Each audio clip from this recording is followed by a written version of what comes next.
পিতামাতার ছাড়াছাড়ি হয়ে যাওয়ার পর সন্তান প্রতিপালনের দায়িত্ব কার?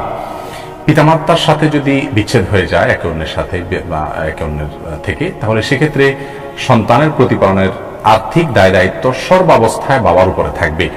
অর্থাৎ সন্তানের ব্যয়ভার বহন করা এটা কখনো মায়ের উপরে বর্তাবে না, এটা বাবার উপরেই বর্তাবে। আর বিচ্ছেদের পর সন্তানের প্রতিপালনের যে দায়িত্ব, সন্তান যদি একেবারে ছোট হয়, শিশু হয়, তাহলে সেক্ষেত্রে ছেলের ক্ষেত্রে বয়স 7 হলে মেয়ের ক্ষেত্রে বয়স 9 পর্যন্ত, ছেলের ক্ষেত্রে 7 পর্যন্ত এবং মেয়ের ক্ষেত্রে 9 পর্যন্ত, এই বছরগুলো পর্যন্ত মা তার লালন পালনের দায় দায়িত্ব বহন করবেন, খরচ যোগাবেন বাবা। এরপর সন্তান তার বাবার কাছে যাবে শরিয়ার আইন অনুযায়ী, এবং প্রাপ্তবয়স্ক হওয়ার পর সন্তান বাবার কাছে থাকতে পারে, মায়ের কাছে থাকতে পারে, এবং নিরাপদে নিজেরা থাকতে পারলে সেই সুযোগও আছে।